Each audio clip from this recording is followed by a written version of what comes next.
The flight attendant's voice was sharp, almost cold, as she leaned across the aisle. "Sir, I believe you may be in the wrong seat. First class is reserved for premium passengers only." All eyes turned toward him. Michael Carter, a 42-year-old black CEO of one of the fastest-growing tech firms in the country, felt the sting of humiliation cut deep. He had boarded the plane early, ticket in hand, dressed in a tailored suit that screamed success. Yet still, he was being questioned. Still, his place was doubted. The woman across from him clutched her designer bag tighter, her eyes narrowing as if his very presence in first class was an intrusion. The whispers began around him, subtle but heavy enough to crush the air out of his chest. Michael kept his composure, though his heart pounded. "I assure you," he said evenly, handing over his boarding pass, "this is my seat." The flight attendant glanced at the ticket, and for a flicker of a moment, her confident smile cracked. The seat number was correct.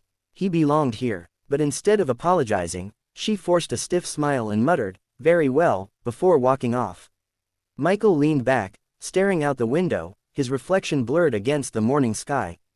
He had faced this before. Boardrooms where people assumed he was an assistant. Business dinners where waiters handed him the check instead of the wealthy investors sitting next to him. He had worked twice as hard, fought twice as long, and still, dignity was something he had to defend daily. But today, something unexpected was about to happen. 45 minutes later, as the plane soared high above the clouds, turbulence shook the cabin. Nothing unusual at first, until a panicked cry rang out. A man in his mid-50s, seated just a few rows ahead, clutched his chest. His face turned pale, his breathing shallow. Chaos erupted. Passengers gasped, some screamed, flight attendants scrambled for the medical kit. "Is anyone here a doctor?" one attendant shouted desperately. The cabin fell silent. No one moved. The man's wife sobbed uncontrollably, holding her husband's hand as his condition worsened. Seconds ticked by like hours. Michael didn't hesitate. He unbuckled his seatbelt and rushed forward. Years ago, before becoming the CEO everyone read about in Forbes, Michael had studied medicine. He had nearly completed his degree before life forced him to change paths, but he still remembered enough to act in moments like this. "I'm trained in medical emergencies," Michael said firmly. "I can help." The same flight attendant who had doubted him earlier hesitated, eyes wide with recognition. She didn't stop him this time. Michael knelt by the man, checked his pulse, and called for the oxygen mask.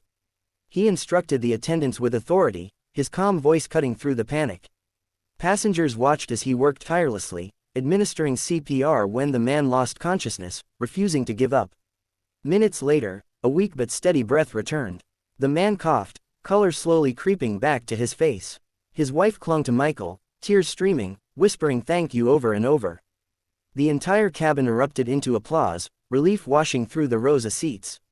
Michael sat back, chest heaving, but calm. He hadn't done it for recognition, he had done it because it was right. But as he glanced up, he saw the faces around him had changed. The whispers were gone, the doubt had vanished. In its place was admiration, respect, and gratitude. The flight attendant who had challenged him earlier approached, her eyes wet with tears. She stammered, her voice barely above a whisper, I misjudged you.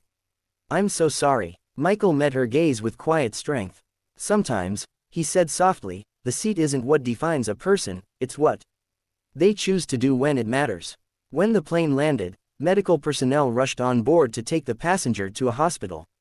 But before Michael left the aircraft, the man's wife stopped him. "You saved my husband's life," she said. "We thought this was the end, but you gave us a second chance." Michael smiled gently. "Just promise me you'll make the most of it." As he walked out of the terminal, passengers who had once doubted him now stepped aside with respect. Some shook his hand, others simply nodded, their eyes carrying a weight of gratitude that words couldn't hold. The irony wasn't lost on Michael. He had been judged unworthy of a seat he had paid for, yet 45 minutes later, he had proven himself in a way no title, no wealth, no ticket could ever measure. The lesson lingered for everyone on that plane: status is not determined by the color of your skin, the seat you sit in, or the assumptions people make about you. True worth is revealed in moments of courage, compassion, and action. And for Michael, it was another reminder of why he had worked so hard, why he refused to let prejudice define him. Because dignity, once earned through resilience, could never be taken away.